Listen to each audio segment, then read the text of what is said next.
Jarvez Hall making his way to the stage for his final 4-minute rant and a final chance to impress the judges. Yes. How's it gone for you this year, the second year, Jarvez? Everybody thinks you're the heavy favorite coming in. You know, I'm just trying to have a good time. You know, any chance I get to get on the microphone, I just try to have a good time, show a little personality, and really just have fun with the contest and let the judges do the judging. And I just want to come up and have a good time. All right, well, one more chance to have a good time. And if it goes well, you'll be having a good time with us next week. Jarvez, 4 minutes on the clock, and they're all yours. This past Monday was the memorial service for Jerome Kersey. And it was something that really, really touched me in a major, major way. When I heard of his death, it felt almost like one of my heroes died, you know. And I thought back to those times when I was young in the late 80s and early 90s, and those Blazer teams that really touched me because they were part of the community. They were like real heroes that I can touch, unlike Magic Johnson or Michael Jordan or, for the 8-year-old me, Hulk Hogan at the time. I couldn't touch them, but I felt like the Blazers of that time I could touch. You know, I would go to Laurelhurst Park and playing pickup games with James Hollywood Robinson. And I was just like, man, there's James Hollywood Robinson. Now today, half the people have no idea who James Hollywood Robinson was.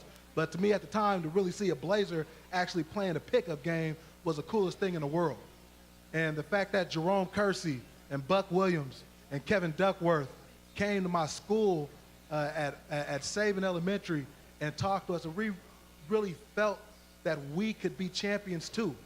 They were our guys, and they were going up and they were going into battle the great Laker teams and the great Celtic teams and then the Piston teams who I was happy to be watching that 30 for 30, and I realized there needs to be a new 30 for 30.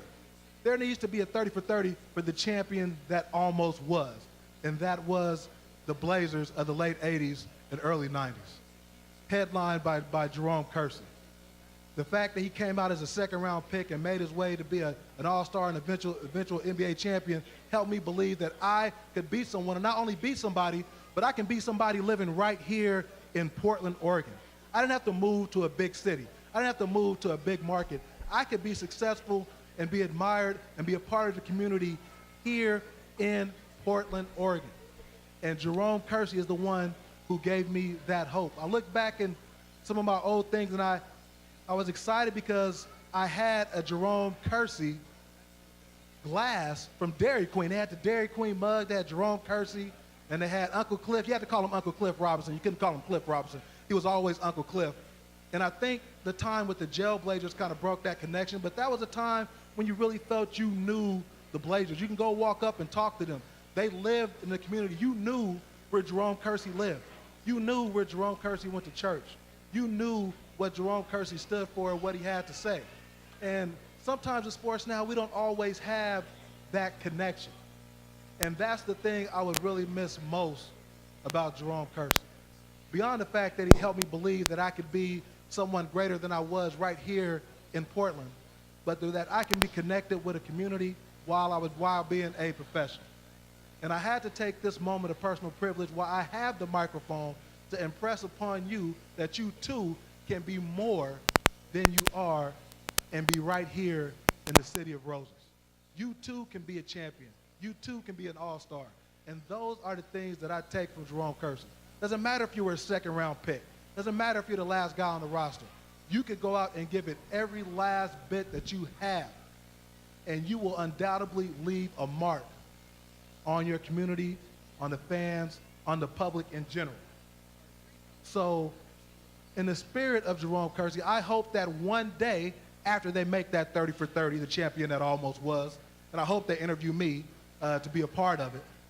I really hope that one day when I'm done with this radio station, when I'm done with this show, when I'm done with this world, that when I pass on, people will look up and they will say, Jarvez Hall, he was a good man, he did great things, and he touched every last one of them. Thank you. Thank you, Jarvez.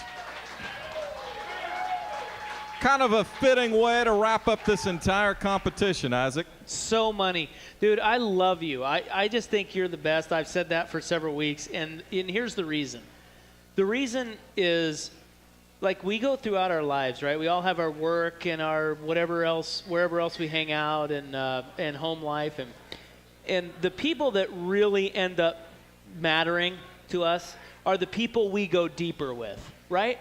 Like we have a lot of surface elements in our life and acquaintances and friends that we drink beers with. But when you really go deep with someone, that's when there's a connection. And that's what you have. You go deeper than the other contestants. And you've done that several weeks now. And I think that's the best part of you. And I think that's going to translate wonderfully to radio. I think you're the best guy in this competition. And you proved it tonight. Suk? Trying to think about what you can add to that. You're just a very likable guy, and you have a passion for this that I think is uncommon. People say all the time it's a great job, and it is, but it is a job. But there are a handful of people that just love this, and I get the sense that this would be something that it wouldn't be a job for you. It would be almost like a calling. And you can hear it even when you're doing just stuff like this. You have a passion for it that I think is unique, and I think that goes a long way to what Rob was talking about, that it goes deeper. You can feel that, kind of the passion and the energy that you have for it. And I don't know who wins and loses, but I think it'd be a shame if you didn't make it to the final two. Well, let's see if the judges felt that passion as well. Luke? It's really difficult to find any criticism in that because you believed every word you said, and you can just tell by the way that this half of Buffalo Wild Wings was silent. I mean, at one point I just looked back, and I mean, I don't think there was a single person on this half of the room that wasn't listening to every word that you said because you believed it. I mean, there's sports topics that you believe in, there's communities that you connect to, but the way you deliver it makes people feel what you're feeling, that's not easy. For you to have those emotions is pretty understandable, but to convey those to other people is really difficult. It was a really smart topic to pick because it didn't seem like you were choosing it to win this competition. You said, I have 5 minutes on air, 4 minutes, whatever it was, on air, and I'm going to talk about something that means the world to me. Competition be damned. Win or lose, this is something I believe in. If you want to listen, listen. If you don't. And I mean, tell me if I'm wrong, but by round of applause, who didn't feel like, who felt every word that he said?